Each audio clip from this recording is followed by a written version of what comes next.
Uh, the Forbes in US produces a list every year of the top 100, top 500 richest people, highest earning wealth people. One Paul Graham has done an analysis of this, and that analysis is very interesting. And Forbes started publishing this in 1982. And since then, there is a trend which has followed. In 1982, for example, most of the people were inheritors. And today, most of the people are entrepreneurs. So let me just analyze some of the, just read to you some of the data that he has analyzed. If we compare the 100 richest people in 1982 to the 100 in 2020, which means the top 100, in 1982, mostly people got wealth by inheritance. And the Queen of England and etc., they were all there because it was got by inheritance. 60 inherited from an ancestor, and there were 10 Dupont heirs alone.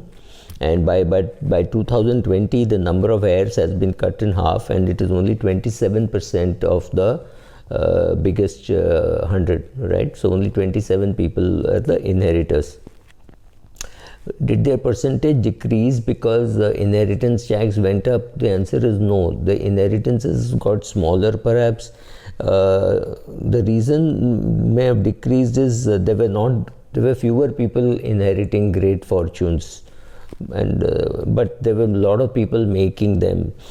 How are these new fortunes made? About 3/4 of the people have made it by starting new companies, and about 1/4 by investing. See, the best way to get rich, there is absolutely no doubt, is to create your own company and take the company public. And when the company goes public, you hold maybe 10%, 20% or 30%, whatever you're holding, and the value of that gets higher by the PE, right? For example, if you get a PE of 30 and your earnings are 30, and then you get a value of 900 for every rupee that you earn, you get a valuation of 30.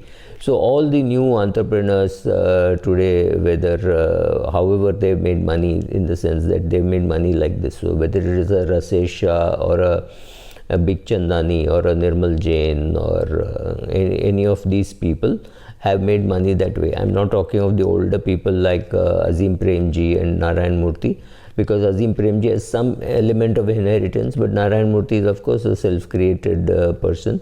Their parents did not have this much of money, and they have created all their wealth. Also, it is possible that in some sport or in making movies, there is so much money to be made.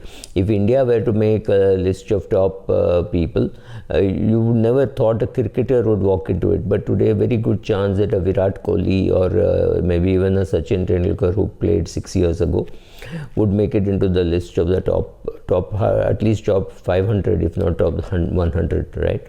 Whereas earlier it was only an industrialist who inherited. Even in US today, it is only industrialists who inherited, or those who created their own companies, or those who invested in those companies. So there are some people who invested in the startup, the early first employee type. Even in India, you will find some of the early employees who have made that kind of wealth.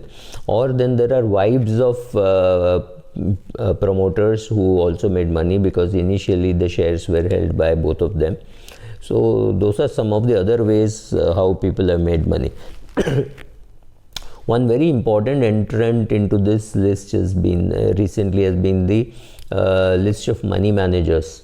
About 17 of them, which is 17%, which to me is very high, are people who manage other people's money, which means the perfect question has to be asked: where are the customers' yachts?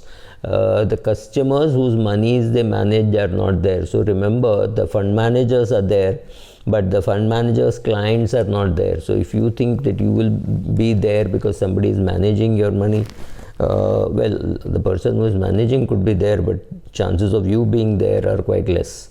There were no fund managers in 1982, but today there are 17 fund managers, which means fund managers have found a way to make money, which may, at least they've found a way to make money for themselves. Whether they will make money for you is a question that you have to ask, but that apart, When people's wealth gets managed, will they come into it? The answer is yes, but that has to be really big. But wealth managers, I mean, I can think of Ken Fisher being one of the early entrants into this, who would be there, and similarly there would be many other fund managers. So the way to create wealth is to take your company public, and the best thing is, earlier only people who could do good deals, right? You had oil deals, you had real estate deals, etc., which was important.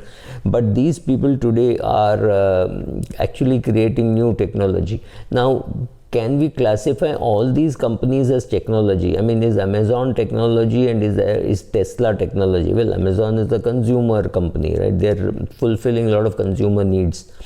Tesla is a car manufacturer, but then Tesla is also a rocket manufacturer. So how many rocket manufacturers make cars, or how many car manufacturers have even the ability to think that they could make rockets, right? So I guess these are all currently classified as technology, and that is how it will be. And